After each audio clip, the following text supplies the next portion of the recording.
Voilà. Shalom, shalom à tous les frères et sœurs qui nous suivent de partout à travers le monde entier. Que le Seigneur vous bénisse, que sa grâce et sa miséricorde soient à votre partage. Il y a quelques heures, nous avons annoncé que ce soir, nous aurons notre direct d'enseignement, d'études bibliques, de partage de la parole de Dieu. Et Dieu nous a fait grâce, nous nous retrouvons. On avait annoncé 16h30, nous sommes à 16h42. Veuillez nous excuser pour ce petit retard, mais Dieu ne vient jamais en retard. Et donc, sans plus tarder, nous allons écouter la parole. Je vais vous inviter à prendre vos Bibles dans l'épître de Paul aux Romains, Romains le chapitre 1, et nous lirons à partir du verset 16. Romains chapitre 1, le verset 16. Et selon l'orientation du Seigneur, nous allons lire d'autres passages. Je ne suis pas seul ce soir. Nous avons nos frères, nos sœurs qui sont là. Nous nous réunissons habituellement chaque dimanche à 16h pour partager ensemble la parole de Dieu. Voilà donc Romains chapitre 1. Et nous allons lire à partir du verset 16. C'est un passage que nous connaissons tous, plus ou moins. Et je lis: Car je n'ai point honte de l'évangile. C'est une puissance de Dieu pour le salut de quiconque croit, du juif premièrement, puis du grec. Parce qu'en lui est révélée la justice de Dieu par la foi et pour la foi, selon qu'il est écrit, le juste vivra par la foi. Prions. Seigneur, nous voulons te bénir, nous voulons te rendre toute la gloire. Merci pour la grâce que tu nous accordes ce soir, de nous assembler à tes pieds pour par excellence que tu utilises pour bâtir des vies, que tu utilises pour restaurer, pour guérir. Et ce soir, Seigneur, nous voulons l'écouter. Nous prions que tu libères cette parole afin qu'elle nous parvienne comme une eau fraîche et qui viendra, Seigneur, nous désaltérer, nous fortifier, nous revigorer partout où nous sommes. Nos frères et sœurs qui sont partout dans le monde, qui nous suivent, Seigneur, que ta parole leur parvienne et que cela puisse apporter, oh Seigneur, oui, la guérison, la vie, la joie, la restauration. Que toute âme découragée soit fortifiée ce soir et que, Seigneur, nous soyons ensemble encouragés dans cette marche avec toi. Merci de le faire. Parle à nos cœurs. Dispose-nous, Seigneur, et que la gloire te revienne à toi seul. C'est au nom de Jésus-Christ que nous avons prié. Amen. Amen. Alléluia. Et le thème que nous abordons ce soir, c'est l'évangile. Nous allons parler de l'évangile. Et certainement que tous, nous sommes déjà chrétiens ou nous appartenons à une communauté religieuse. Et on peut peut-être se poser la question de savoir, mais pourquoi est-ce qu'on parle encore de l'évangile? Quand on parle de l'évangile, l'évangile c'est peut-être à ceux qui ne connaissent pas encore le Seigneur, mais je voudrais dire que l'évangile nous concerne nous tous. Et il est quelquefois important vraiment de s'examiner soi-même pour voir si nous sommes dans les thèmes de l'évangile, si notre vie chrétienne est conforme à la parole de Dieu. Et donc l'évangile nous concerne tous. Et c'est la raison pour laquelle que nous pouvons voir comme Paul et tous les apôtres ont passé leur vie à prêcher l'évangile. Parce que c'est quelque chose de vital, c'est quelque chose d'important, c'est quelque chose de sérieux. Et ce soir, nous allons voir ce que c'est que l'évangile, ce que l'évangile fait. Et chacun pourra correctement être situé pour savoir si véritablement il a bénéficié de cet évangile. Est-ce qu'il a reçu cet évangile-là ou bien qu'est-ce qu'il a écouté pour qu'il puisse dire qu'il est chrétien. Et donc notre frère Paul commence ici dans le verset 16 pour nous dire, et puisque c'est à nous que cela s'adresse aujourd'hui, au moment où il écrivait, c'était une épître adressée aux Romains, mais puisque nous ne sommes plus de l'époque des Romains, c'est comment on appelle ça, une lettre adressée aux hommes de notre génération, de notre époque. Donc il dit, car je n'ai point honte de l'évangile. C'est une puissance de Dieu pour le salut de quiconque croit, du juif premièrement, puis du grec. Si vous lisez un peu plus haut, vous allez voir que Paul avait plusieurs fois formé le projet de rendre visite aux Romains. Il a décidé chaque fois d'aller leur rendre visite, mais il devait être aussi empêché à tout moment. Nous ne savons pas ce qui constituait l'empêchement de Paul, ce qui faisait que Paul ne pouvait pas arriver à Rome pour rencontrer ces personnes. Et donc, il a trouvé le moyen de pouvoir leur adresser une lettre. Et il leur a dit, vraiment, j'ai formé le projet de venir vous voir. Mais chaque fois, j'en ai été empêché. Parce que j'ai aussi le vif désir de vous annoncer l'évangile, vous qui êtes à Rome. Et c'est pour cela qu'il adresse maintenant cette épître. Et il commence maintenant par expliquer le fait que lui, Paul, n'a pas honte de l'évangile. C'est-à-dire, il n'a pas honte d'annoncer l'évangile, de prêcher l'évangile à quiconque. Et si nous retournons un peu en arrière, toujours dans le chapitre 1, mais à partir du verset 1, on va voir comment Paul a commencé à parler ici. Romains chapitre 1, verset 1, nous allons lire jusqu'au verset 5. Il dit, Paul, serviteur de Jésus-Christ, appelé à être apôtre, mis à part pour annoncer l'évangile de Dieu, qui avait été promis auparavant de la part de Dieu par ses prophètes de David, selon la chair, et déclaré fils de Dieu avec puissance, selon l'esprit de sainteté, par sa résurrection d'entre les morts. Jésus-Christ, notre Seigneur, par qui nous avons reçu la grâce et l'apostolat pour amener en son nom à l'obéissance de la foi tous les païens. Et Paul commence ici par dire que Dieu l'a mis à part. Dieu l'a réservé pour annoncer l'évangile. Et il annonce également que cet évangile-là, Dieu l'avait annoncé il y a longtemps, depuis le temps passé par les prophètes. Et cet évangile concerne son fils, qui est né selon la chair et qui est déclaré fils de Dieu selon l'esprit. Et donc, quand nous parlons de l'évangile, nous parlons d'un homme. Nous ne parlons pas d'une situation, mais l'évangile concerne une personne. Et par la grâce de Dieu, nous allons découvrir ce que c'est que l'évangile et ce que fait l'évangile. Et donc, au verset 16, il dit, il n'a pas honte d'annoncer cet évangile-là.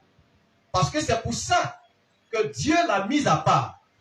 C'est pour ça que Dieu l'a envoyé. Et donc, son travail, l'œuvre que le ciel lui a confiée, c'est d'annoncer l'évangile. Donc, partout où Paul va passer, ce qu'il va faire, c'est d'annoncer l'évangile. Et donc, qu'est-ce que l'évangile ce soir? Nous allons découvrir ensemble. Et comme c'est un temps de partage, nous allons répondre ensemble aux différentes questions qui seront posées. Chacun va apporter sa contribution. Vous qui nous suivez en ligne, vous pouvez aussi envoyez vos réponses en commentaire pour que nous puissions aussi... Quelle est la définition de l'évangile? Est-ce que nous avons certains frères ici qui veulent nous aider en nous donnant quelques réponses? L'évangile, c'est quoi? On lève juste les mains. On vous passe la parole.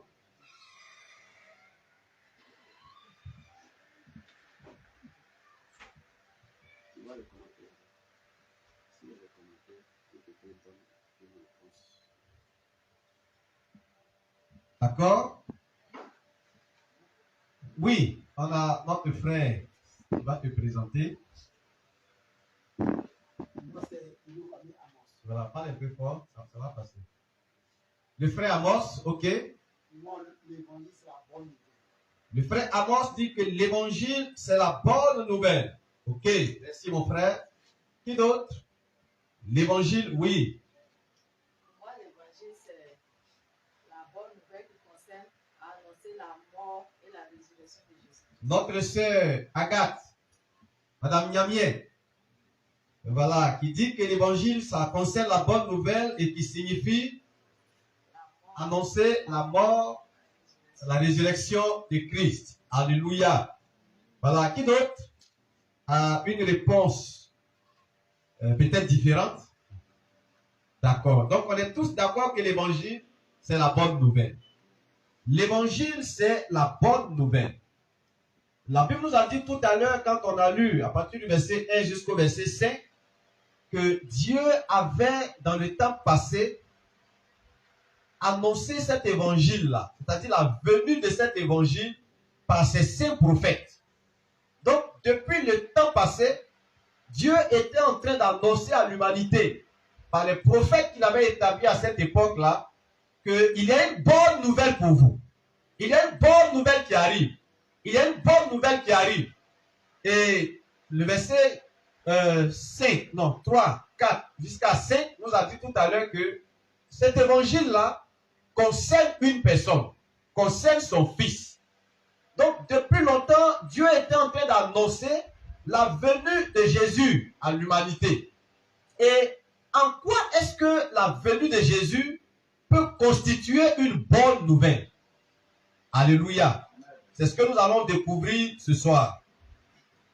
Donc, Paul nous dit au verset 16, il dit, car je n'ai point honte de l'évangile. C'est-à-dire, il n'a point honte de prêcher l'évangile.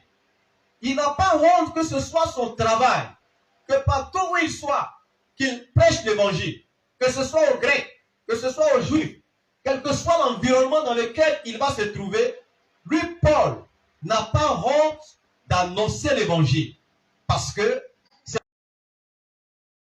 de quiconque croit, du juif premièrement, puis du grec.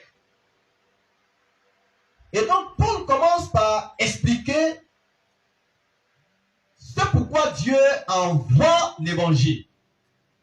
L'évangile, quand il arrive, qu'est-ce que l'évangile fait?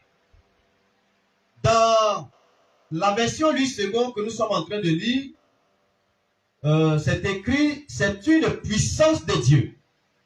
Mais dans d'autres versions, c'est marqué, c'est la puissance de Dieu.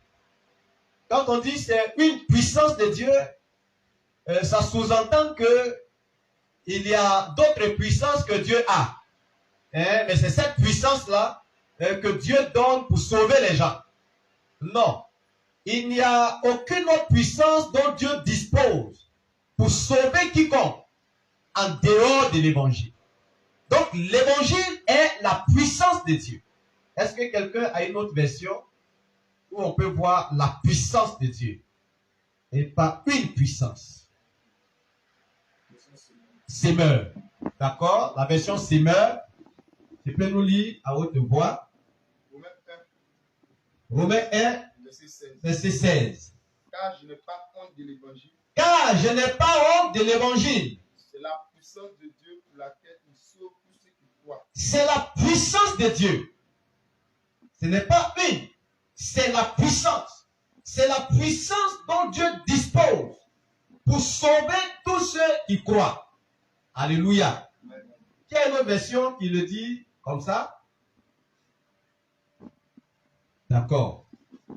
Donc, Paul est en train de dire ici que l'évangile, c'est la puissance que Dieu dispose pour sauver quiconque croit, du juif premièrement, puis du grec. Ça veut dire que l'évangile n'est pas préparé ou bien réservé exclusivement pour une catégorie de personnes. Cette bonne nouvelle que Dieu annonce à l'humanité n'est pas réservée pour une catégorie de personnes, mais pour quiconque, pour n'importe quelle personne, de n'importe quelle époque, de n'importe quelle région, mais qui croit. Alléluia. Et donc, nous allons aller pas à pas. Nous allons poser la base ce soir et par la grâce de Dieu, dans les prochaines rencontres, nous allons développer certains points essentiels. Donc, quand Paul dit que l'évangile, c'est la puissance de Dieu pour le salut de quiconque croit, il est en train de dire que l'évangile, c'est la puissance que Dieu a pour sauver quiconque croit. Donc, pourquoi Dieu envoie l'évangile? Parce que Dieu veut sauver des hommes. Dieu veut sauver quiconque. Et le moyen dont Dieu dispose pour sauver quelqu'un s'appelle l'évangile. Et depuis longtemps, il a annoncé à l'humanité par ses saints prophètes qu'il a une bonne nouvelle pour vous. Une bonne nouvelle qui viendra pour vous sauver. Une bonne nouvelle qui viendra pour vous délivrer. Donc, si nous comprenons ici le but, l'objectif, la raison pour laquelle Dieu a envoyé l'évangile, c'est pour sauver l'homme. Alléluia. Donc, si Dieu veut sauver l'homme à travers l'évangile, ça veut simplement dire que pour Dieu, l'homme est comment? L'homme est perdu, n'est-ce pas? Pour Dieu, l'homme est dans un danger dont il a besoin d'être délivré. Et puisque l'homme lui-même n'a pas le moyen, n'a pas la capacité de sortir de l'évangile, peut-être qu'il a lutté à travers ses méthodes, à travers ses manières, ça n'a pas marché. Et peut-être que l'homme même a commencé par conclure en disant que c'est pas possible qu'il sorte de cette situation. Alors Dieu lui envoie une bonne nouvelle pour lui dire, il y a la possibilité que tu sois délivré. Il y a une bonne nouvelle pour toi. Mais cette bonne nouvelle marche uniquement que pour celui qui croit. Alléluia. Donc, si par exemple, je viens et puis je vous dis, vous êtes rassemblés ici et puis je rentre, et puis je vous dis, ah, bonsoir bien-aimé. Ah, bonsoir frère. Et je vous dis, j'ai une bonne nouvelle pour vous. Sans connaître le contenu de la bonne nouvelle, déjà on peut commencer à sentir la joie sur votre visage. N'est-ce pas? À partir du moment où quelqu'un dit que j'ai une bonne nouvelle pour toi, déjà ton cœur est dans la joie. Sans même savoir le contenu de cette bonne nouvelle. Bonne nouvelle pour vous. Ah, d'accord. Raconte. Vous allez chercher à connaître cette bonne nouvelle, le contenu de cette bonne nouvelle. Mais si je commence par insister pour dire, j'ai une bonne nouvelle, j'ai une bonne nouvelle, j'ai une bonne nouvelle, sans que je ne vous dise ce que c'est, cette bonne nouvelle-là, je vais finir par vous agacer. C'est pas ça? Vous allez commencer par dire, oh pardon, si tu n'as rien à nous dire, il faut quitter devant nous ici. Simplement parce que, oui, l'annonce de la bonne nouvelle, le fait qu'on sache qu'il y a une bonne nouvelle, ça nous réjouit le cœur. Mais, si on ne connaît pas le contenu de cette bonne nouvelle, la bonne nouvelle devient inutile pour nous. Et surtout, si on n'a pas bénéficié du contenu de cette bonne nouvelle. Alléluia. Amen. Je prie que ce soir, pendant que nous sommes en train de partager, que ça ne soit pas simplement un moment de découverte, mais que ce soit un moment, non seulement on découvre, mais que ce soit aussi un moment pour nous de recevoir, de bénéficier. Que la bonne nouvelle ne soit pas une simple histoire qu'on nous a racontée, mais que cette bonne nouvelle devienne une expérience vivante dans notre cœur et dans notre vie. Alléluia. Donc quand Paul dit que l'évangile, c'est la puissance que Dieu a pour sauver quiconque croit. Et on a compris que si Dieu veut sauver l'homme, ça veut dire que l'homme est perdu. L'homme est dans un danger. C'est celui qui est dans un danger qui a besoin de salut. C'est celui qui est dans un danger qui a besoin de délivrance. Donc Dieu veut sauver l'homme de quoi? Dans quoi est-ce que l'homme est tombé? Et Dieu veut le sauver en envoyant l'évangile. Alléluia. Et donc je pose la question. Dieu veut sauver l'homme de quoi?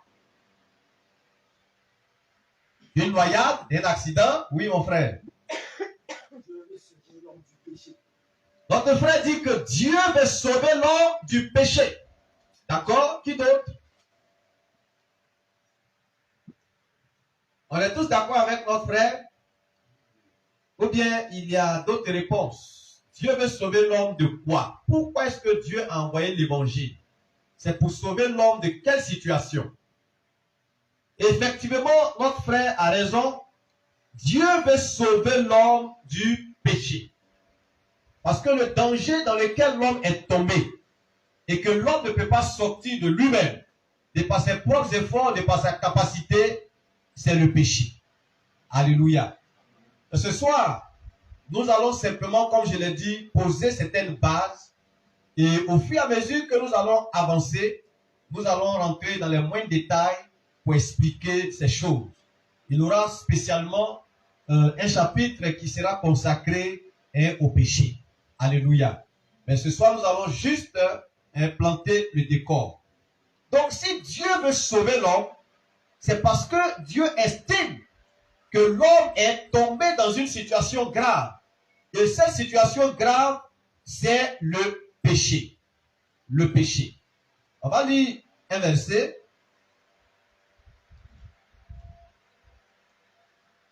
Toujours dans Romains, le chapitre 3.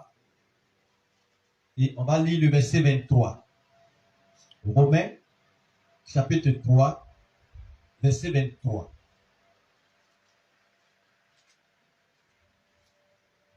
Romains, chapitre 3, verset 23 dit, « Car tous ont péché et sont privés de la gloire de Dieu. » Je reprends. « Car tous ont péché et sont privés de la gloire de Dieu. » Nous avons vu tout à l'heure dans Romains chapitre 1, le verset 16, que la Bible nous a dit que l'évangile, c'est la puissance que Dieu utilise pour sauver quiconque croit. Et on a compris que si Dieu veut sauver l'homme, c'est parce que l'homme est tombé dans un danger, dans une situation compliquée, où l'homme n'a pas la capacité lui-même de se délivrer, de se sauver. Et quand on a posé la question tout à l'heure, dans quoi est-ce que l'homme était tombé? Quelle était la situation dans laquelle l'homme se trouvait? Notre frère nous a dit que c'était le péché. Même quand nous parlons du péché, beaucoup de personnes peuvent ne pas se sentir concernées. Mais en lisant le chapitre 3 de Romains 23, la Bible nous dit que tous ont péché. Quand la Bible dit tous ont péché, ça veut dire sans exception. Tous les hommes ont péché. Et tous les hommes sont privés de la gloire de Dieu. Il y a une autre version, parole vivante. D'accord? Notre frère va nous lire ça dans la version parole vivante.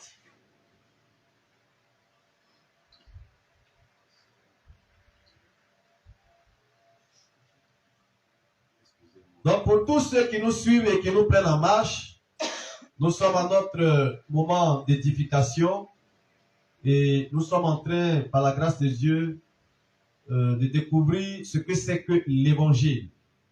Dans l'épître de Paul aux Romains, le chapitre 1, et à partir du verset 16. Nous avons lu tout à l'heure Romains chapitre 3, verset 23. Car tous ont péché, ils sont privés de la gloire de Dieu. Et notre frère va nous lire ce verset dans la version parole vivante. Oui. Tous, sans distinction, tous, sans distinction, ont péché et ont perdu la beauté glorieuse dont Dieu avait revêtu l'homme. Tous, sans distinction, ont péché et ont perdu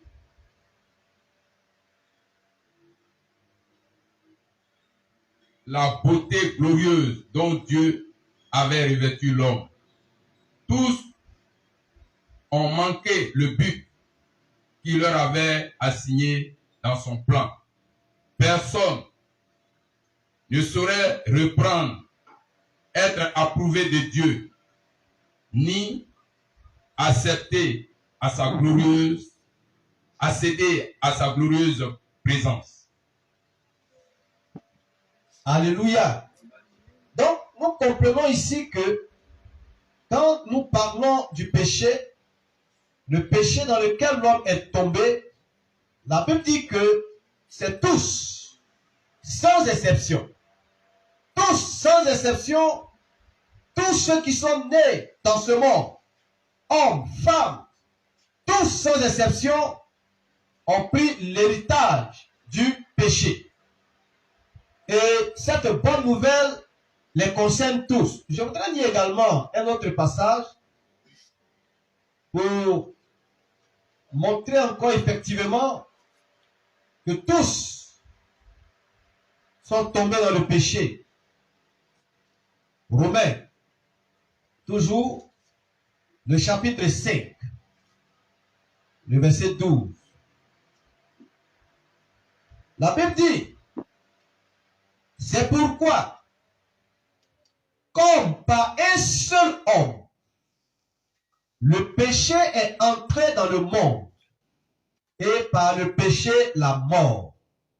Et qu'ainsi, la mort s'est étendue sur tous les hommes, parce que tous ont péché. Alléluia.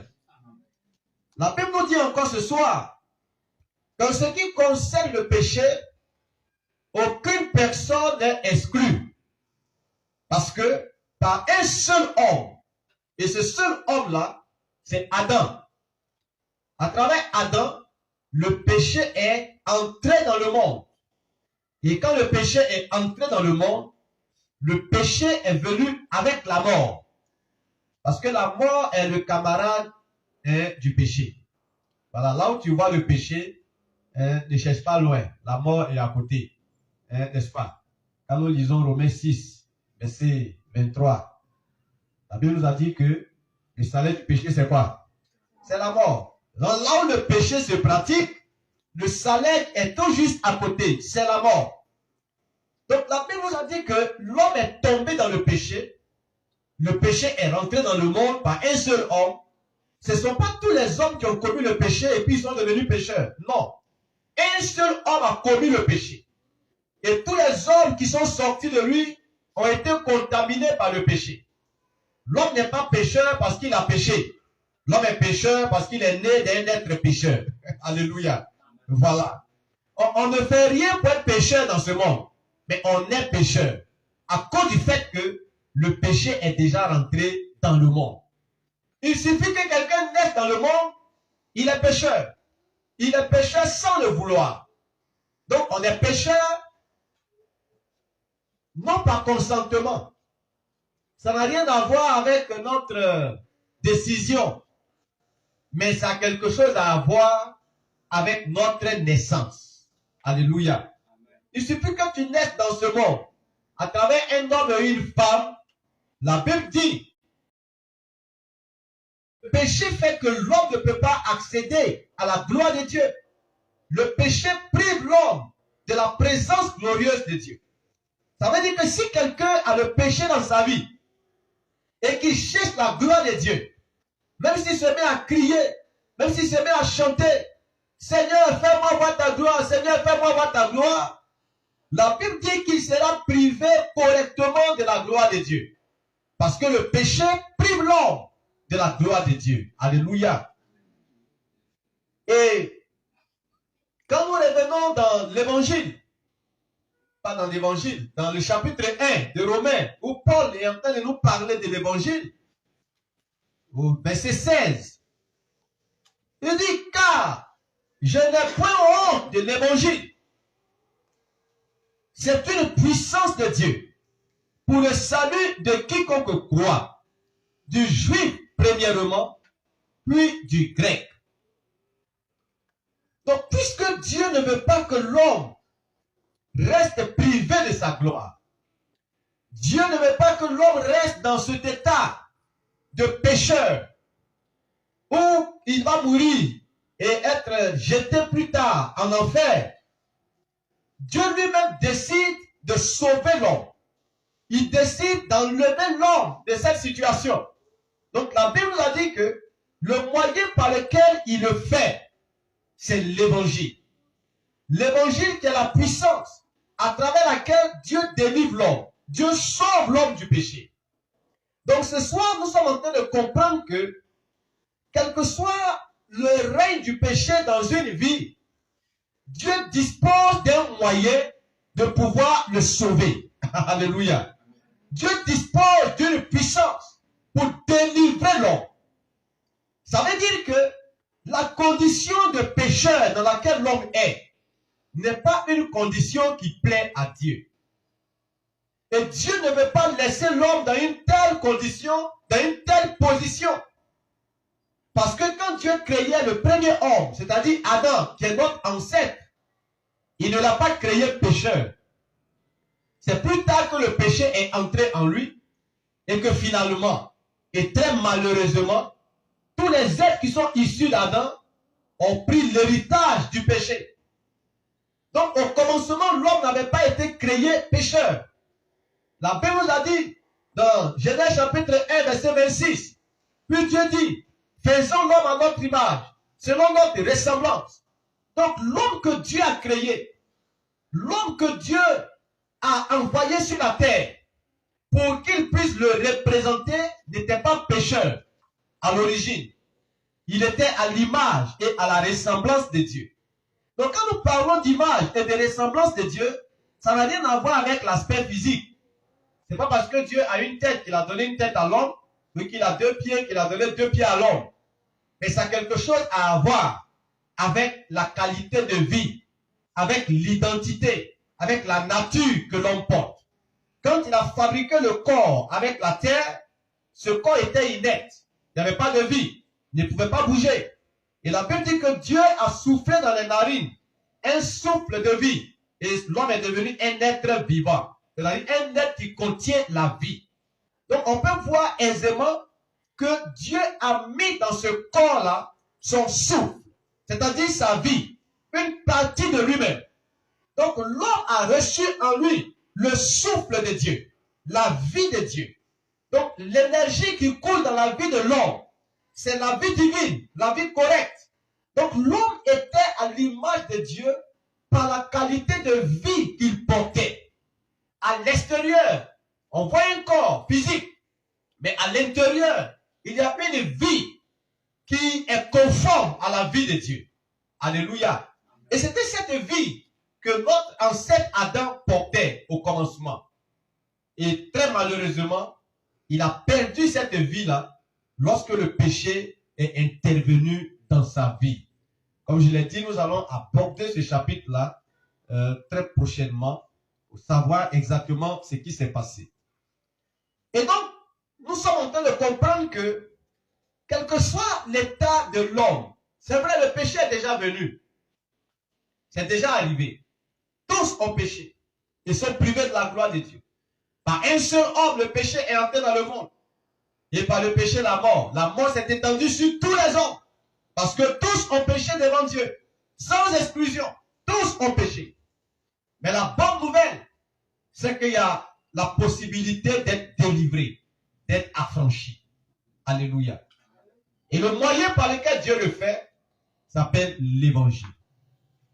Il dit c'est une puissance de Dieu pour le salut, premièrement, puis du grec. Ça veut dire que cet évangile-là, cette bonne nouvelle, qui est une nouvelle de salut, une nouvelle de délivrance, pour que ça marche, pour que quelqu'un puisse tirer le bénéfice de cette bonne nouvelle, il a besoin de croire à cette bonne nouvelle quand on va la lui annoncer. Alléluia. Amen. Je peux annoncer une bonne nouvelle à quelqu'un et puis quelqu'un peut mépriser ça facilement. Non, arrête-moi ça. Et puis il s'en va. Il ne tirera pas grand bénéfice de cela. Mais s'il ajoute foi et qu'il croit et qu'il accepte, c'est pour lui que ça marche. Ça veut dire que Dieu peut annoncer cet évangile. Mais si quelqu'un n'a pas cru, ça ne sera pas son salut. Ça ne pourra pas le sauver. Pas parce que l'évangile n'a pas la capacité de sauver, n'a pas la puissance de sauver. Mais c'est parce que simplement, il n'a pas cru à l'évangile. L'évangile devient nul pour lui. Amen. Donc quand nous parlons ici de l'évangile qui est la puissance de Dieu pour le salut de quiconque croit, le salut c'est quoi? Salut, ça vient du verbe quoi? Sauver. Souvent quand je pose cette question, les gens sont pressés pour répondre, ils disent saluer. C'est pas saluer, c'est sauver. L'évangile vient du verbe sauver, comment on appelle ça? Le salut, ça vient du verbe sauver. Donc, Dieu nous sauve. Donc, être sauvé signifie quoi? Être sauvé. Quand quelqu'un dit je suis sauvé, dans n'importe quel contexte de sauver, je suis sauvé, ça veut dire quoi? Enlever du danger. Être enlevé d'un danger. Quelqu'un qui était dans un danger.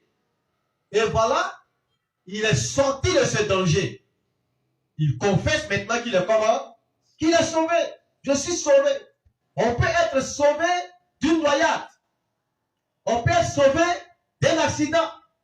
On peut même être sauvé d'une maladie. Il a traîné avec la maladie. On l'a vu souffrir. On s'est dit, mais est-ce qu'il va s'en sortir? Et puis, par la grâce de Dieu, il sort de cette terrible maladie. Il dira, ah, je suis sauvé. Alléluia. Donc, on comprend aisément que, comme le frère l'a dit, être tiré d'un danger, on ne peut pas être sauvé, on ne peut pas confesser qu'on est sauvé, et on est toujours dans le danger. Je ne sais pas si on comprend. Est-ce que quelqu'un qui est continuellement en train de se noyer peut crier, je suis sauvé, je suis sauvé? Non. À quel moment il crie qu'il est sauvé? Lorsqu'il est hors de l'eau. Lorsqu'il est sorti de ce danger. Alléluia. Amen. Donc la Bible nous dit ici que quand l'évangile arrive, cette bonne nouvelle, quand elle nous parvient et qu'on l'accepte par la foi, ce que l'évangile fait, l'évangile nous arrache, nous enlève du danger dans lequel on était. Et on a vu que ce danger-là, c'est quoi? C'est le péché. Donc on a compris que on ne peut pas être toujours dans le danger et confesser qu'on est sauvé. Donc quand l'évangile a franchi quelqu'un du péché, cette personne n'est plus dans le péché. Alléluia. Cette personne est hors de ce danger qu'on appelle le péché. C'est en ce moment-là qu'elle peut confesser que je suis comment? Je suis sauvé. Alléluia. C'est pour cela que Paul continue au verset 17. Nous allons voir ça. Il dit, parce qu'en lui, c'est-à-dire en l'évangile, est révélée la justice de Dieu par la foi et pour la foi. Selon qu'il est écrit, le juste vivra par la foi. Alléluia. Paul dit que l'évangile, c'est la puissance que Dieu utilise pour sauver l'homme qui est dans le péché. Et Paul nous présente l'évangile pour dire que dans cet évangile-là est révélée la justice de Dieu. Je voudrais qu'on puisse lire ça dans d'autres versions. Voilà.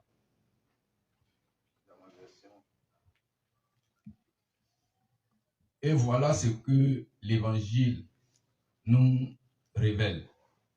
Dieu nous a déclarés justes si nous plaçons notre confiance en lui. Et nous apprenons comment cette justice que Dieu nous a attribuée,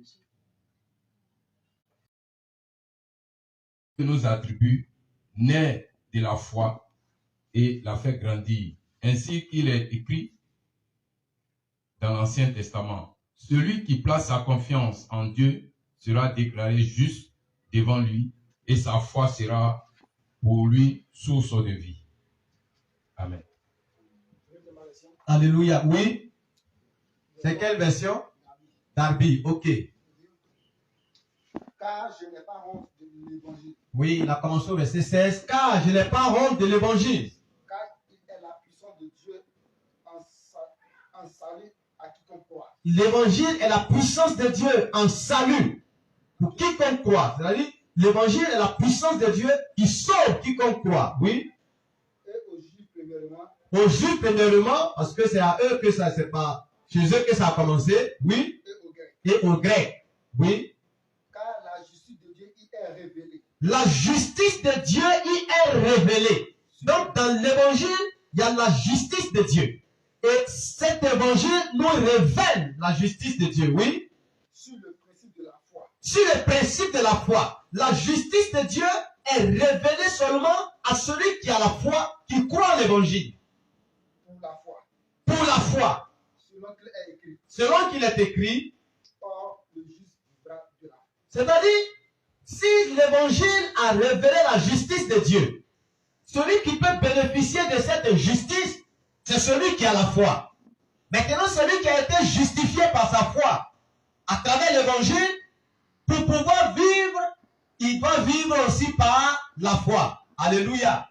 Donc, l'évangile, par sa foi, le justifie, et par sa foi, il doit vivre dans la justice de Dieu. Alléluia. Ok. Donc, nous voyons que le Seigneur est en train de nous aider ce soir pour nous montrer ce que c'est que l'évangile et ce que l'évangile fait.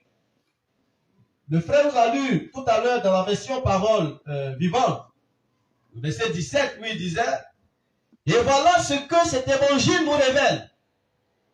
Dieu nous déclare juste si nous plaçons notre confiance en lui.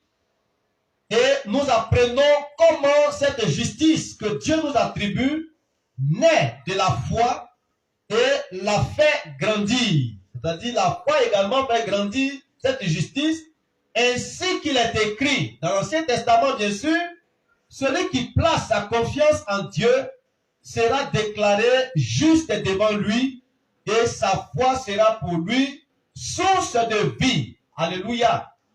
La bonne nouvelle ici, c'est que nous avons été déjà rendus pécheurs de par notre naissance. Et nous sommes privés de la gloire de Dieu. Et nous n'avons pas la capacité, les moyens, en tant qu'hommes, de sortir de cette situation. Et la bonne nouvelle, c'est que Dieu envoie l'évangile pour nous enlever de l'état de pécheur, pour nous donner la justice de Dieu. Alléluia. Mais ça marche pour celui qui croit. Et la question que je veux poser maintenant est la suivante. Si un pécheur reçoit l'évangile, si un pécheur croit en l'évangile, qu'est-ce que l'évangile va faire dans sa vie? Je pose la question. Et la question est posée à tous ceux qui nous suivent partout dans le monde. Si vous êtes seul ou si vous êtes ensemble, vous pouvez répondre aussi. Quand l'évangile parvient à un pécheur, quand cette puissance parvient à quelqu'un qui a le péché en lui, qu'est-ce que l'évangile fait? Oui. l'évangile va les sauver. L'évangile va les sauver. On a vu que être sauvé, c'est être hors du danger dans lequel on était. Donc l'évangile va l'enlever du danger.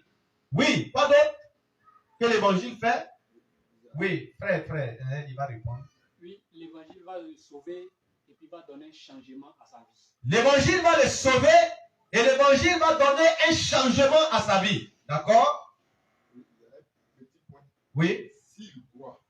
S'il croit. Ok. S'il croit. Donc on voit que l'évangile est puissant. L'évangile est efficace. Mais l'évangile ne sauve pas quelqu'un obligatoirement. L'évangile ne tombe pas sur quelqu'un pour le sauver obligatoirement. L'évangile déploie sa puissance, sa capacité dans une vie pour délivrer une personne quand cette personne a la foi en l'évangile. Alléluia. Alléluia.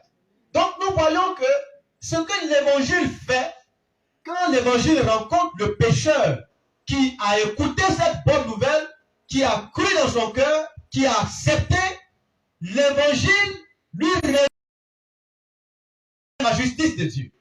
Dans la version que le frère nous a lue, la Bible dit que Dieu le déclare juste. L'évangile le déclare juste. L'évangile lui donne une nouvelle identité. Puisque l'évangile l'a affranchi du péché. C'est le péché en lui qui lui a donné l'identité de pécheur. C'est parce que l'homme a le péché en lui qu'il est pécheur. J'ai dit tout à l'heure que l'homme n'est pas créé pécheur. L'homme est créé saint. Il est créé juste. Il est créé à l'image et à la ressemblance de Dieu. C'est lorsque le péché est intervenu dans la vie de l'homme, quand l'homme a été contaminé par le péché, que l'homme a été déclaré pécheur, coupable devant Dieu. Donc si ce pécheur, cet homme qui est malade du péché, la maladie qui est en train de le détruire, c'est le péché. S'il rencontre le remède, le médicament qu'on appelle l'évangile, et que l'évangile l'a délivré du péché, est-ce qu'il va rester pécheur? Non. L'évangile va lui révéler la justice de Dieu. Ça veut dire que si quelqu'un dit qu'il a reçu l'évangile, qu'il a écouté l'évangile, qu'il a écouté cette bonne nouvelle, et qu'il croit en cette bonne nouvelle, et qu'il continue de confesser qu'il est pécheur, il continue vraiment de souffrir à cause du problème du péché, je suis désolé de le dire, soit il n'a pas connu le vrai évangile, ou bien le vrai évangile est arrivé jusqu'à lui et il n'a pas cru.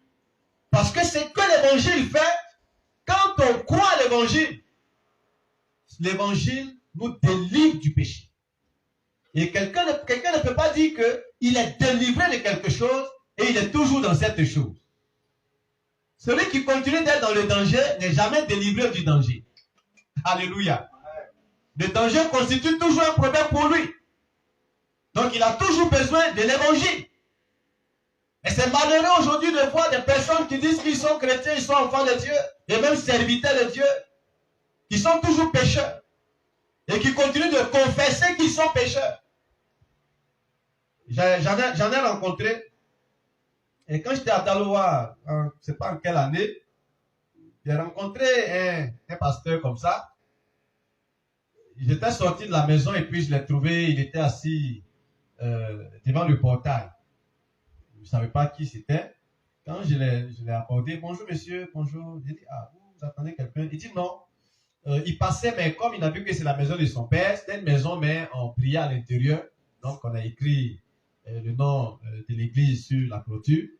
Et je passais, mais comme j'ai vu que c'est la maison de mon père, donc je suis assis pour me reposer un peu. J'ai dit, ah, mais comment tu vois la maison de ton père et puis tu t'assois dehors? Mais rentrons. Et c'est comme ça que nous sommes rentrés, je lui ai donné de l'eau à boire et on a commencé à causer. Je ne sais plus de quoi on parlait exactement, mais dans notre conversation, nous sommes arrivés sur le point de péché là. Et c'est là, dans les présentations, il s'est présenté qu'il est serviteur de Dieu et qu'il lui aussi venait d'arriver à Taloa. Et dans la poursuite de notre conversation, il a confessé, enfin il a déclaré qu'il était pécheur. Et je lui ai dit, mais homme de Dieu, comment tu es pasteur et puis tu es pécheur? Il dit, bon, c'est vrai, bon, je ne suis pas pécheur, mais bon, c'est par humilité que je le dis. J'ai dit, mais comment par humilité tu peux affirmer que tu es pécheur? Tu sais ce que pécheur signifie? Pécheur veut dire enfant du diable. Comment par humilité tu vas confesser que tu es enfant du diable, toi, pasteur? Et c'est là qu'on a commencé à rentrer dans l'évangile. Alléluia. Je prie ce soir que toi qui nous entends, qui nous écoutes partout où tu te trouves, que tu prêtes une oreille attentive à ce message.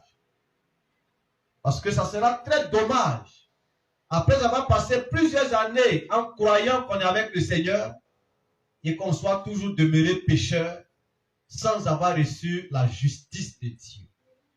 Aucun pécheur n'ira au ciel. Aucun. Alléluia. Donc l'évangile nous révèle la justice de Dieu. L'évangile nous communique la justice de Dieu. Dieu envoie l'évangile qui est une bonne nouvelle pour dire, oui, tu es pécheur, mais voici l'évangile. Si tu crois à cet évangile, non seulement tu seras délivré de tes péchés, mais tu seras déclaré juste à mes yeux. Tu ne seras plus pécheur à mes yeux à partir de ce moment. Tu seras déclaré juste. Et ton nom maintenant sera écrit dans le livre de vie de l'agneau. Alléluia. N'est-ce pas une bonne nouvelle? Celui qui continue de penser qu'il est pécheur a rejeté la bonne nouvelle. Or, la Bible nous a dit que à cause du péché, l'homme est comment? Privé de la gloire de Dieu. Le psaume 118, verset 20, la Bible dit, voici la porte de l'Éternel. C'est par elle qu'entre les justes. C'est-à-dire, quelqu'un certainement sera tenté de poser la question de savoir, mais il raconte quoi ce monsieur? Qui peut être juste sur la terre? Qui peut être juste? Est-ce que c'est possible qu'on soit juste? Nous allons voir quelques éléments et nous allons prier pour conclure. Comme c'est juste l'introduction que nous sommes en train de faire ce soir, je vais vous inviter d'abord toujours dans le Romain. On va aller encore au chapitre 3. Romains, le chapitre 3. On va commencer à partir du verset 9. Romains, chapitre 3, verset 9. Donc, nos frères qui nous aident avec les autres versions, vous pouvez préparer ces versions-là aussi, qui nous aident à mieux comprendre. Romains, chapitre 3, verset 9. Je lis. C'est toujours notre frère Paul qui parle. Il dit, quoi donc? Sommes-nous plus excellents? Nullement. Car nous avons déjà prouvé que tous, juifs et grecs, sont sous l'empire du péché. Il est en train de parler. Il dit, mais quoi donc? Est-ce que nous les juifs, nous pouvons dire que nous sommes plus excellents, qu'il n'y a pas de péché en nous, puisqu'on a la loi, on a les alliances, on a les promesses? Est-ce que nous sommes justes? Nous sommes mieux, sans péché, que les autres peuples, que les autres nations, que les Grecs? Paul a dit nullement. C'est-à-dire, il a répondu à sa question pour dire non, c'est pas vrai. Parce que nous avons déjà prouvé que tous, que tu sois juif, que tu sois grec, nous sommes sous l'empire, sous la domination du péché. Alléluia. Donc Paul est en train de dire que même les juifs, ou bien Israël, qui est la nation choisie par Dieu, qui avait les alliances, les promesses, la loi et toutes ces choses, qui pensaient qu'ils étaient mieux ou meilleurs que les autres peuples, que les autres nations, qui traitaient de peuples barbares, de nations barbares. Ils pensaient qu'ils étaient vraiment exempts de péché. Mais la Bible dit que non, nullement, ce n'est pas vrai. Parce que chaque personne a montré les preuves qu'il est sous l'empire du péché, dans la domination du péché. Comme on l'a dit à l'entame, Aucune personne n'est exclue de cette affaire. Alléluia. À moins que on ait rencontré cette bonne nouvelle pour être affranchi, pour être délivré. Alléluia. Et c'est le verset 10 maintenant qui souvent pose problème, que les gens utilisent pour dire que même Paul, il dit qu'on ne peut pas être juste. Comment toi tu peux parler d'être juste? Le verset 10 dit, selon qu'il est écrit, il n'y a point de juste, pas même un seul. Alléluia. C'est le même Paul qui nous parlait tout à l'heure dans le chapitre 1 au verset 17, n'est-ce pas? Que l'évangile nous fait quoi? Révèle la justice de Dieu. L'évangile communique la justice de Dieu. Est-ce que Paul sera en train de se contredire ici pour dire que c'est pas possible qu'on soit juste? En fait, c'est parce que les gens ne comprennent pas ce que Paul est en train de dire, ou bien ils ne comprennent pas le français, si la Bible est en langue française. Le fait que Paul dit, selon qu'il est écrit, il n'y a point de juste, pas même un seul, ne signifie pas, ou bien ne veut pas dire qu'on ne peut pas être juste. Est-ce que c'est la même chose? Il n'y a pas de juste, pas même un seul. Est-ce que c'est la même chose que on ne peut pas être juste? C'est pas la même chose. Donc on ne peut pas tout à l'heure conclure avec ce verset pour dire, voilà, Paul dit, selon qu'il est écrit, il n'y a pas de juste, pas même un seul. Donc personne ne peut être juste sur la terre. On va rester pécheur. Seulement, si on aime le Seigneur, et puis on commence à se comporter un peu bien devant lui, il va nous accorder la grâce d'être sauvé. Personne ne peut être juste sur la terre. Non, Paul n'a jamais dit ça. Et on va comprendre ce que Paul est en train de dire ici continuellement. Le verset 11. Il dit, nul n'est intelligent. Nul. Tous sont pervertis. Il n'en a aucun qui fasse le bien, pas même un seul. Quand Paul dit que il n'y a pas de juste, pas même un seul, on est d'accord en disant que oui, il n'y a pas de juste, pas même un seul. Mais quand Paul continue pour dire nul n'est intelligent, c'est-à-dire que pour Paul, il n'y a aucune personne qui soit intelligente. Nul ne cherche Dieu. Tu cherches Dieu, mais tu ne cherches pas Dieu. Alléluia. Ce que Paul est en train de dire ici, c'est simple. Il dit, selon qu'il est écrit, il n'y a point de juste, pas même un seul. Simplement parce que nul n'est intelligent pour chercher Dieu. Alléluia. C'est-à-dire, si quelqu'un devient intelligent et qu'il commence à chercher Dieu, si Dieu se fait découvrir par lui, qu'est-ce qui va se passer? Dieu va le justifier par l'évangile. Donc Paul n'est pas en train de dire, on ne peut pas être juste, on ne peut pas être juste. Mais il est en train de dire, on n'est pas juste encore, parce qu'on n'est pas intelligent pour chercher Dieu. Chaque fois que tu es en train de courir après Dieu, chaque fois que tu es en train de suivre Dieu, en train de poursuivre Dieu, tu ne cherches pas Dieu à cause du fait que tu es dans un danger où tu veux sortir de ce danger.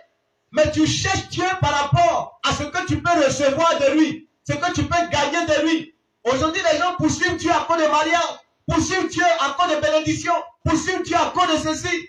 Nul n'est intelligent pour chercher Dieu. Pourquoi est-ce qu'on va chercher Dieu? D'abord, pour que nous puissions recevoir la justice de Dieu. Pour bénéficier de cette puissance, l'évangile qui nous sauve du péché. Alléluia. Le fait qu'il soit dans le péché ne le dérange pas. Le fait qu'il vive mal devant Dieu ne le dérange pas. Mais ce qui le dérange beaucoup, c'est le fait qu'il n'a pas l'argent. C'est le fait qu'il n'a pas de travail. C'est le fait qu'il n'est pas marié. Donc quand tu es en train de courir après Dieu, matin, midi, soir, tu les vois dans les églises, dans les programmes. Aucune personne ne va chercher Dieu pour que sa vie soit arrangée, pour que sa vie soit ordonnée. Mais ils courent tous pour aller chercher les biens de Dieu et non Dieu. Parce que nul n'est intelligent, nul ne cherche Dieu. Alléluia. Si nous sautons, vous pouvez lire la suite, mais on va sauter à cause du temps. Pour arriver au verset 21, c'est la continuité de ce que Paul est en train de dire. Au verset 21, il dit, même maintenant, sans la loi, est manifestée la justice de Dieu, à laquelle rendent témoignage la loi et les prophètes. Donc Paul a dit tout à l'heure au verset 10, que selon qu'il est écrit, il n'y a point de juste, pas même un seul. Pourquoi? Parce que nul n'est intelligent, nul ne cherche Dieu. Il dit maintenant au verset 21, mais maintenant, c'est possible que la justice de Dieu soit accessible à tout le monde. Alléluia. Mais ce n'est pas une justice qu'on obtient par nos efforts, par l'observation de la loi, par nos œuvres. Ce n'est pas une justice qui s'obtient à travers comment on appelle ça, les attitudes qu'on sera en train d'adopter pour pouvoir mériter cette justice. Mais il dit, c'est une justice qui s'obtient maintenant sans la loi. Donc c'est une justice qui s'obtient par quoi? Sans la loi, mais par quoi? Par la foi. On a vu tout à l'heure dans Romains 1, verset 17. Non, verset 17. Où la Bible nous dit qu'en lui, en l'évangile, est révélée la justice de Dieu par la foi. Donc on n'obtient pas cette justice dont il est question ici par la loi. Les hommes sont habitués à la justice de la loi, la justice des œuvres. Ils veulent faire quelque chose pour dire que voilà, j'ai bien fait, donc je suis juste devant Dieu. Cette justice-là ne sauve pas quelqu'un. Mais la justice dont Dieu parle, c'est une justice qui s'obtient par la foi. Par la foi en l'évangile. Par la foi en la bonne nouvelle. Quand nous croyons à la bonne nouvelle, la Bible dit, par notre foi, le ciel nous déclare juste aux yeux de Dieu. Alléluia. Et nous le sommes. Ça n'a rien à voir avec ce que tu penses, non, ça a quelque chose à voir avec ce que Dieu dit. C'est pour cela que c'est uniquement que par la foi. Il dit, mais maintenant, sans la loi, sans les œuvres, est manifestée la justice de Dieu à laquelle rend témoignage la loi. Peut-être le verset... Bon, le verset 21, dans la version que vous avez, verset 21, Romains chapitre 3, verset 21. Frère, tu as la version, tu es à la page? D'accord, c'est la version d'Arby. Ok. Mais maintenant, sans la loi, la justice de Dieu est manifestée. La justice de Dieu est manifestée. Témoignage lui étant rendu par la loi et par les prophètes. La loi même a rendu témoignage que par moi, vous ne pouvez pas avoir la justice. Mais vous ne pourrez avoir la justice que sans moi. Alléluia. La loi et les prophètes, c'est-à-dire l'Ancien Testament, est d'accord avec ce que Paul est en train de dire. Pour dire que on devient juste pas par l'observation de la loi. C'est-à-dire que sans la loi, il y a un autre moyen que Dieu a préparé pour rendre juste les hommes. Alléluia. Oui. Parole vivante. Mais maintenant, il nous a été dévoilé comment être en règle avec Dieu. Il nous a été dévoilé comment être en règle avec Dieu. Sans avoir accompli ce que la loi commande. On n'a pas besoin d'accomplir ce que la loi commande. Mais il y a un secret qu'il faut découvrir pour savoir comment être en règle avec Dieu. Oui. Dans le temps présent, nous a été révélé une manière comment être déclaré juste. Dans le temps présent, il y a une manière que Dieu a révélée. Comment être déclaré juste. Donc ça veut dire que dans le temps présent là, c'est possible qu'on soit déclaré juste.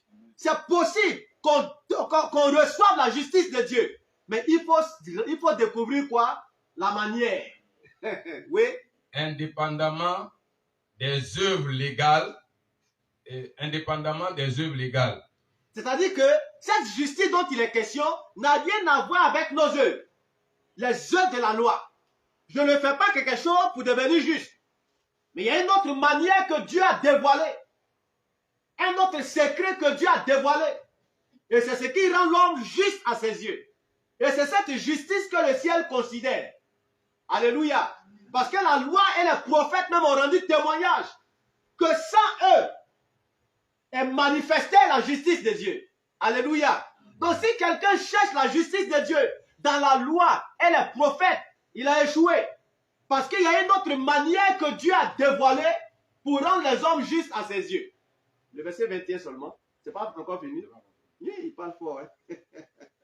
Dieu nous attribue cette qualité de juste à titre gracieux. Dieu nous attribue cette qualité de juste par nos efforts à titre gracieux, c'est-à-dire par grâce, sans qu'on ait fait quoi que ce soit. Les Écritures de l'Ancienne Alliance, la loi et les prophètes ont bien parlé de cette manière d'être juste. Amen. Alléluia. Donc si quelqu'un dit que on ne peut pas être juste sur la terre, il est incrédule, il ne croit pas la parole de Dieu. Ou bien simplement parce qu'il n'a pas encore découvert cette manière à travers laquelle Dieu déclare quelqu'un juste. Alléluia. Amen. Donc le fait de confesser toujours qu'on est pécheur et de penser qu'on est avec Dieu, c'est une erreur grave. Parce que le pécheur, il est séparé de Dieu. Quand nous lisons 1 Jean chapitre 3 verset 8, la Bible dit, celui qui pêche est du diable. Donc comment je peux dire que je suis pécheur et puis je peux confesser que Dieu est mon Père? C'est une aberration, c'est une abomination, c'est une folie qui est très forte. Et beaucoup sont accrochés dessus. On ne peut pas être juste. Moi je suis pécheur. Tu es pécheur, tu mourras pour aller en enfer correctement. Parce qu'aucun pécheur n'héritera le ciel de gloire. Alléluia. Donc la Bible nous dit, mais maintenant, sans la loi, est manifestée, est révélée la justice de Dieu, à laquelle rendent témoignage la loi et les prophètes. Ça veut dire que la loi même est en train de nous dire que depuis longtemps, la loi ne nous a jamais dit que c'est par elle qu'on peut devenir juste. La loi n'a jamais dit ça.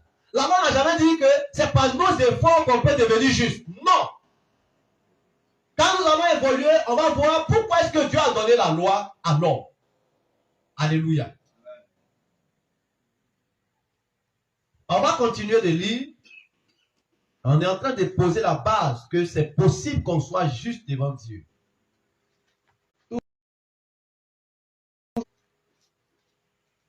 Et on va aller, vous pouvez lire tout le chapitre 5 après.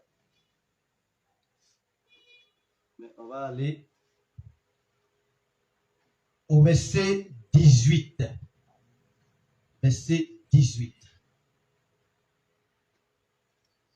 On a trouvé? Romains 5, verset 18. Ainsi donc, comme par une seule offense, la condamnation a atteint tous les hommes. De même, par un seul acte de justice, la justification qui donne la vie s'étend à tous les hommes. La Bible nous dit ici que par une seule offense,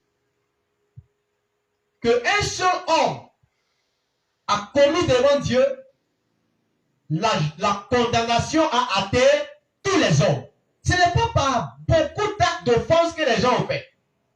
C'est parce que j'ai péché, tu as péché, il a péché, elle a péché, nous tous on a péché, que non, nous avons été déclarés coupables devant le Seigneur. Non. C'est à cause de ce que Adam a fait. La condamnation a atteint tous les hommes. Et la Bible dit, de la même manière que par un seul acte, par une seule offense, par le péché d'une seule personne, Tout le monde a été déclaré coupable devant Dieu. Tout le monde a été déclaré pécheur devant Dieu. De cette même manière, par un seul acte de justice, que quelqu'un va faire, la justification qui donne la vie va aussi s'étendre à tous les hommes. Alléluia. Donc, le fait qu'on soit pécheur n'est pas venu de nous. Le fait qu'on devienne juste aussi ne viendra pas de nous. J'ai été déclaré pécheur à cause d'une offense que quelqu'un a fait. Je suis déclaré juste à cause d'un seul acte de justice que quelqu'un a posé. Alléluia.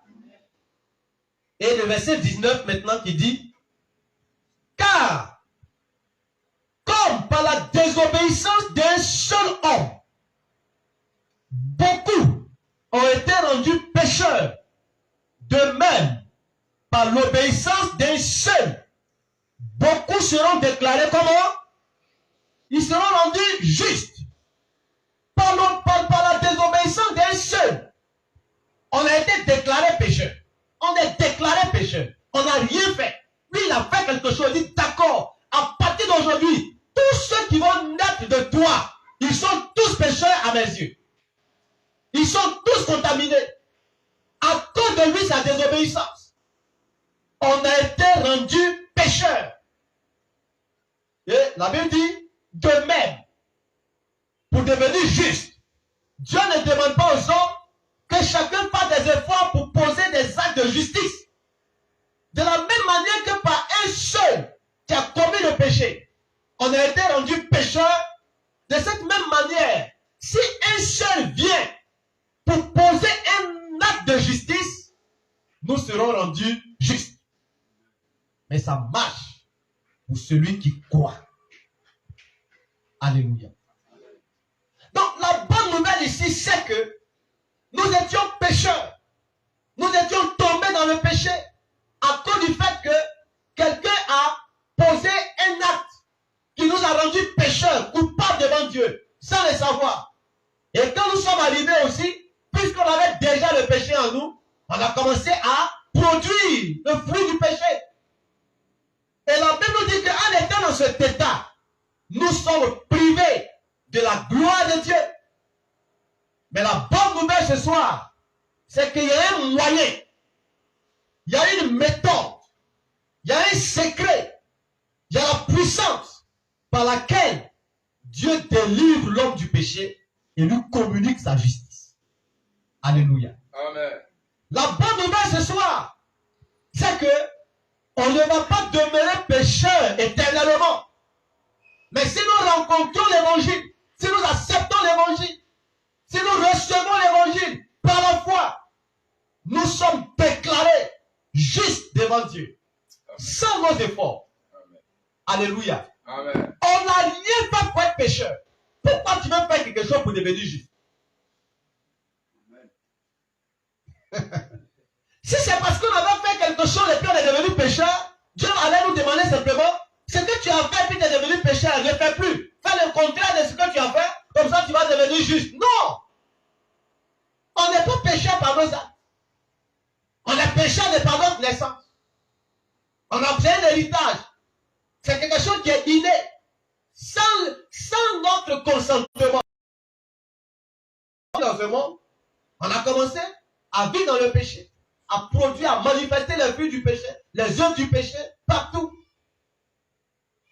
Mais Dieu nous dit ce soir que de la même manière que par une seule offense, la condamnation a atteint tous les hommes, par un seul acte de justice, la justification qui donne la vie. Parce que celui qui a la vie, c'est celui qui a été déclaré juste. La justification qui donne la vie s'étend à tous les hommes. Amen. Si je dois poser la question ce soir, bien-aimé, es-tu délivré du péché? Es-tu délivré de cette nature pécheresse? Et quand nous allons évoluer, nous allons voir comment Dieu utilise l'évangile, ce moyen-là, pour sauver l'homme du péché, pour délivrer l'homme du péché. Mais ce que nous devons comprendre ce soir, c'est que Dieu ne nous a pas créés pécheurs. Mais l'homme, quand je parle de l'homme, je parle d'Adam. Quelque temps après, il a accepté le péché dans sa vie. Et quand le péché est entré dans son cœur, si nous lisons dans Genèse, nous allons voir que Dieu l'a chassé de sa présence. Parce qu'il est devenu un être inutilisable par Dieu. On a vu dans Romains 3, verset 23. Tous ont péché et sont privés de la gloire de Dieu. Cet homme qui était dans ce si beau jardin, qui était en Éden, Dieu avait mis toutes sortes d'arbres fruitiers. Mais il devait sortir de ce jardin parce qu'il n'était plus, il ne remplissait plus les conditions pour être dans ce jardin. Le péché est entré en lui. Il est devenu ennemi de Dieu. Il a été séparé, il a été jeté hors du jardin. Et c'est à la sueur de son front que désormais, il va gagner son pain. Alors que Dieu avait préparé toutes choses pour lui. Il n'avait pas besoin de s'inquiéter. Il n'avait pas besoin vraiment de se lamenter de comment il va manger, comment il va vivre, comment il va se comporter. Dieu avait mis tout à sa disposition. Mais le péché est entré dans sa vie. Et ça l'a mis hors du jardin. Alléluia. Aucun pécheur ne va se tenir dans la présence de Dieu. Aucun. Quel que soit ton titre, quel que soit ce que tu fais dans la maison de Dieu, si le problème du péché n'est pas réglé dans ta vie, tu es ennemi de Dieu, tu es un ennemi dans sa maison, un espion dans sa maison. Mais la bonne nouvelle ce soir, c'est que Dieu a préparé un moyen par lequel on est délivré du péché et on reçoit sa justice. Alléluia. Et ce moyen-là, c'est l'évangile. Et on a lu pour dire que cet évangile concerne son Fils, Jésus-Christ. Donc Dieu a envoyé Jésus. Jésus-Christ est la bonne nouvelle pour l'humanité. Il nous a envoyé son Fils pour nous arracher, pour nous sauver du péché. Jésus n'est pas venu pour qu'on travaille. Jésus n'est pas venu pour qu'on ait bon salaire. Jésus n'est pas venu pour que nos activités prospèrent. Jésus n'est pas venu pour qu'on ait des percées financières. Jésus n'est pas venu pour qu'on gagne ceci ou cela. Malheureusement, c'est ce Jésus-là qu'on prêche partout. Oui, le mariage te localise. La bénédiction te localise. Le voyage te localise. Comme si l'évangile est devenu GPS. Ça localise les gens. Mais Jésus est venu pour une seule raison. Et une seule et unique raison. Il est venu pour sauver l'homme du péché. C'est la raison pour laquelle, avant même qu'il ne naisse, le ciel a pris soin d'annoncer son nom. L'enfant qui va naître, voici le nom qu'il va porter. Jésus, qui veut dire sauveur. Parce que quand lui va arriver, le travail qu'il va accomplir, c'est de sauver les hommes. C'est pas pour marier les gens. C'est pas pour donner travail aux gens. Mais c'est pour les sauver. C'est pour les arracher de ce danger. C'est la bonne nouvelle à l'humanité.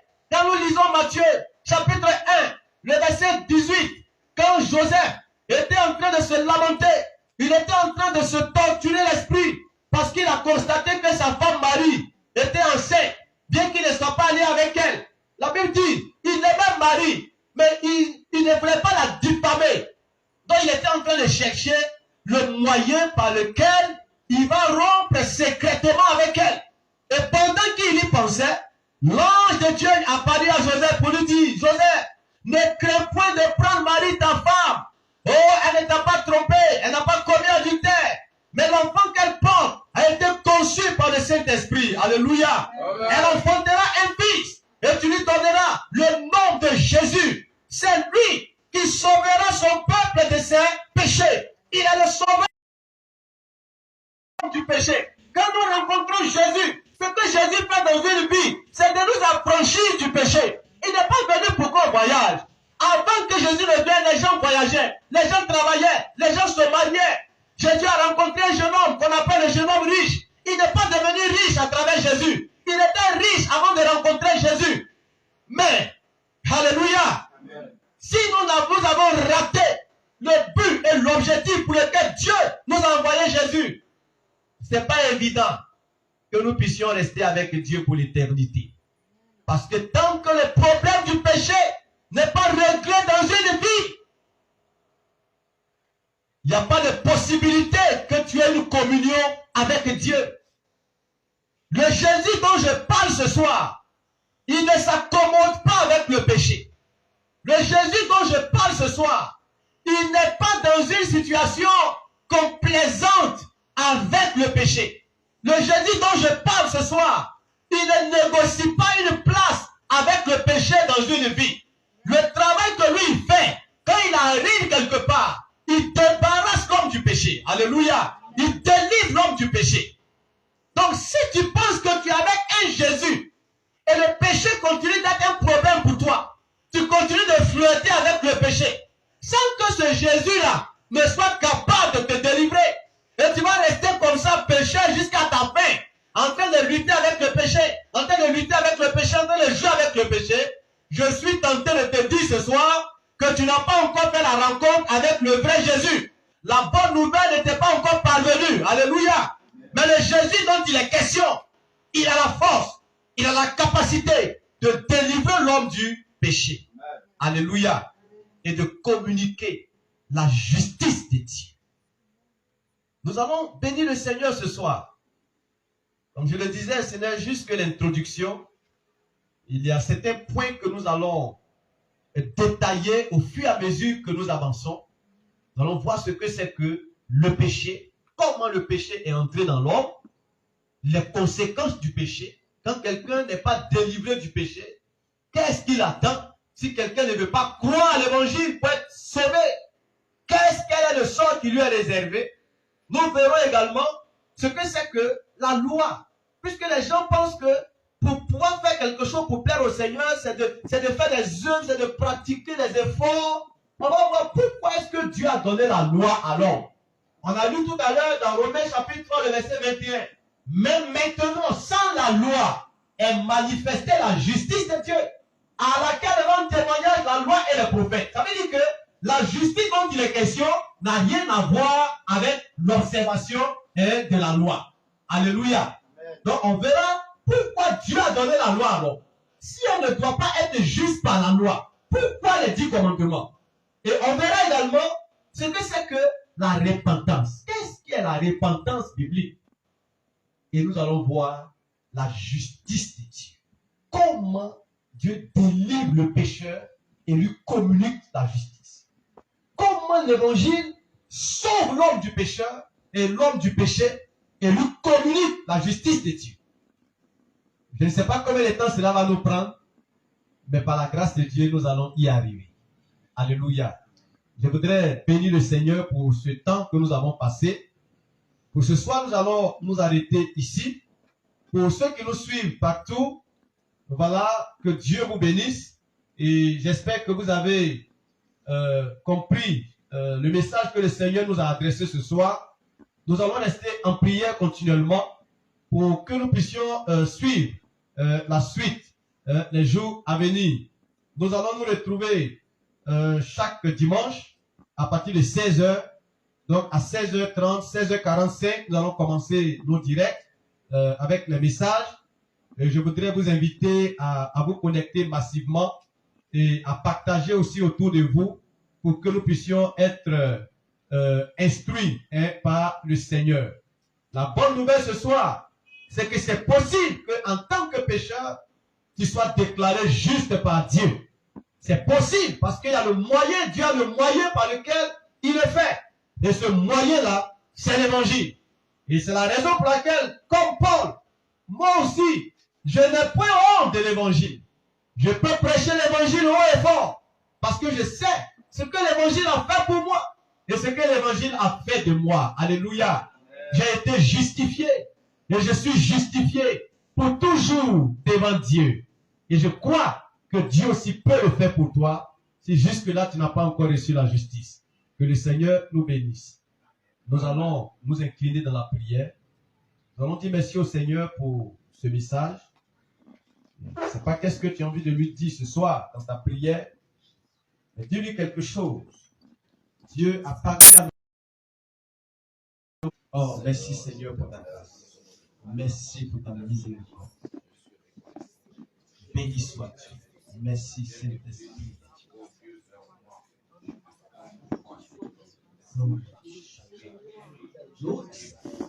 Béni sois-tu, Jésus. Merci, Seigneur, pour ta parole. Seigneur, tu nous as montré ce soir que ton désir, ce n'est pas que l'homme demeure pécheur éternellement. C'est la raison pour laquelle tu as envoyé l'évangile, la bonne nouvelle, pour que l'homme soit délivré du péché, sauvé du péché, et qu'il reçoive la justice qui vient de toi. Merci Seigneur pour ta grâce. Merci Seigneur pour ton amour. Merci pour ta miséricorde. Oh, merci Seigneur. Béni sois-tu. Merci Seigneur. Seigneur, notre Père et notre Dieu, je voudrais te bénir, te dire merci, te rendre toute la gloire. Merci pour l'amour que tu as témoigné pour l'humanité. Quand nous lisons Jean chapitre 3, le verset 16, alors déclare, car Dieu a tant aimé le monde qu'il a donné son Fils unique, afin que quiconque croit en lui ne périsse point, mais qu'il ait la vie éternelle. Et ce soir, notre frère Paul nous a montré que l'évangile dont il est question concerne ton Fils. Ce Fils que tu as donné au monde, que tu as donné à l'humanité, c'est lui l'évangile, c'est lui la bonne nouvelle, la nouvelle du salut, la nouvelle de la délivrance. Jésus est venu afin de délivrer les hommes, et que quiconque va croire en lui, qu'il ne périsse point, mais qu'il ait la vie éternelle. Seigneur, nous te bénissons pour cette bonne nouvelle.